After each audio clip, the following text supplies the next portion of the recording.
कहते हैं आईना हमसे कभी झूठ नहीं कहता, मगर कई कल्चर्स में आईनों से जुड़े बहुत से सुपरस्टिशंस हैं।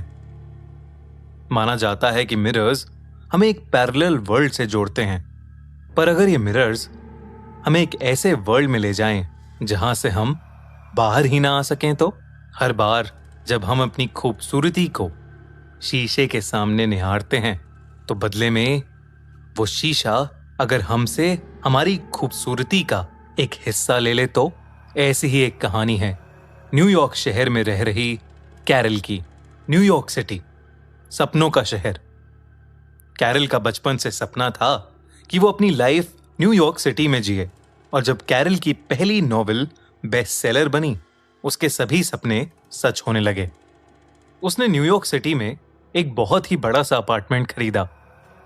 कैरल अपने अपार्टमेंट के इंटीरियर को लेकर काफी सिलेक्टिव थी, तो उसने डिसाइड किया कि वो खुद ही अपने घर का इंटीरियर करेगी। वो अपने बचपन की दोस्त सूजन के साथ अपने नए घर की शॉपिंग के लिए निकल पड़ी।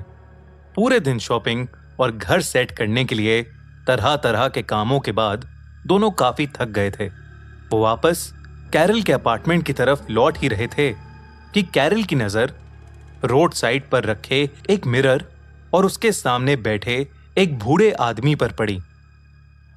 कैरल उसके पास जाने लगी। कैरल के उस मिरर के सामने आते ही वो बूढ़ा आदमी पागलों की तरह चिल्लाते हुए वहां से भाग गया। सूजन को ये देखकर बहुत अजीब लगा, लेकिन कैरल का सारा ध्यान उस आईने पर था। वो आईना कोई मामूली मिरर नहीं लग रहा था। उसके फ्रेम पर वुडन कार्विंग्स और पॉलिशिंग थी। ऐसा लग रहा था कि मानो ये मिरर किसी महल के लिए बना हो। कैरल उस मिरर के बिल्कुल करीब आकर बस खुद को निहारने लगी। सूजन ने कैरल को आवाज लगाई, पर उसे कुछ सुनाई ही नहीं दिया। वो उस मिरर में खुद को देखकर खो सी गई थी। सूजन कैरल को हिलाकर उसे होश में लाई।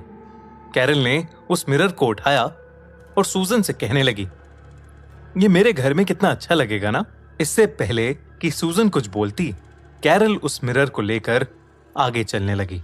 वो दोनों घर पहुंच गए और कैरल ने उस मिरर को अपने बेडरूम में लगाया और उसे देखकर मुस्कुराने लगी।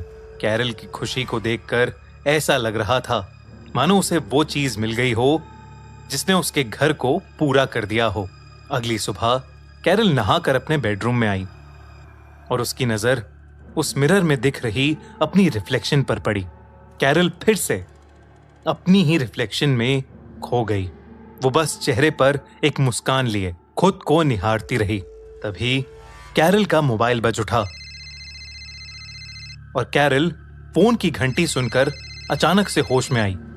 वो फोन में दिख रहे टाइम को देखकर चौंक उठी। 2 घंटे बीत चुके थे। वो न जाने कितनी देर से बस खुद को ही उस मिरर में निहार रही थी। पर यह सिलसिला यहां रुका नहीं। कैरल उस मिरर से ऑब्सेस हो गई थी। समय के साथ उसने घर से बाहर निकलना ही बंद कर दिया था और सुबह शाम बस घंटों तक उस मिरर के सामने बैठकर वो खुद को निहारती रहती। एक दिन कैरल की फ्रेंड सूजन ने उसे मॉर्निंग रन के लिए इनवाइट किया। सूजन के बहुत जिद करने के बाद कैरल मान गई। अगले दिन सूजन पार्क में कैरल का इंतजार कर रही थी, लेकिन जब कैरल पार्क में पहुंची तो सूजन उसे पहचान ही नहीं पाई। सूजन को कैरल उसकी असली उम्र से लगभग 10 साल बड़ी लग रही थी। उसने जब ये बात कैरल को कही तो कैरल को कुछ समझ नहीं आया। जब कैरल ने परेशान होकर अपने फोन कैमरा में खुद को देखा तो वो चिल्ला उठी। उसके मुंह पर बहुत सारे रिंकल्स हो गए थे और उसके बाल सफेद पड़ने लगे थे। कैरल ये देखकर शौक में चली गई और किसी इंपॉर्टेंट काम का बहाना देकर अपने घर की तरफ रवाना हो गई। वो अपने घर में घुसते ही अपने बेडरूम की तरफ भागी, जहां वो मिरर था। उस मिरर में खुद को देखकर वो फिर से खुश होने लगी, क्योंकि उसमें उसे वही यंग और ब्यूटीफुल कैरल दिख रही थी। लेकिन उस दिन उस मिरर को देखते देखते अचानक कैरल थोड़ा डिजी फील करने लगी और वो नींद की बेहोशी में नीचे गिर पड़ी। उसी रात कैरल की आंख एक लड़की की चीख से खुली और वो चीख कहीं और से नहीं बल्कि उस मिरर से ही आ रही थी। वो उठकर उस मिरर तक जा ही रही थी कि उसकी कमर में तेज दर्द होने लगा। वो धीरे धीरे उस चीख की आवाज तक पहुंची तो उसके होश ही उड़ गए। मिरर के अंदर कैरल खुद थी और वो जोर जोर से मिरर को अंदर से पीट रही थी जैसे कि वो वहां कैद हो। कैरल ये देखकर बहुत ज्यादा सहम गई और सोचने लगी कि शायद ये उसका सपना है और उसने अपनी नजर बेड की तरफ घुमाई, लेकिन बेड को देखकर वो और घबरा उठी। उसने फिर से अपने आप को ही बेड पर सोते हुए देखा। कैरल को कुछ समझ नहीं आ रहा था कि वो कहां फंस गई है। वो चीखने की कोशिश कर रही थी पर उसकी आवाज ही नहीं निकल रही थी। कैरल ने घबराहट में अपनी साइड टेबल पर पड़ा एक बांस उठाकर उस मिरर पर दे मारा, जिससे वो मिरर टूटकर बिखर गया। मिरर के उन टूटे हिस्सों में जब कैरल ने अपने आप को फिर से देखा तो उसे वो नहीं बल्कि एक बूढ़ी औरत दिखी। कैरल ने डर के मारे खुद को देखने के लिए जल्दी से अपना फोन उठाया, पर उसे फोन के स्क्रीन पर अल्फाबेट्स दिख ही नहीं रहे थे। सब कुछ बहुत धुंधला धुंधला दिख रहा था। कैरल को समझ आ गया कि वो बूढ़ी औरत और कोई नहीं बल्कि शायद वो खुद है।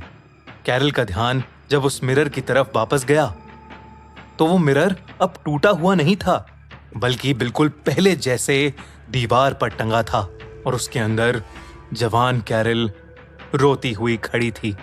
उस दिन के 3 दिन बाद जब कैरल से कोई खबर नहीं मिली तो सूजन पुलिस के साथ कैरल के अपार्टमेंट में गई, पर कैरल और वो मिरर दोनों ही उस अपार्टमेंट से गायब थे।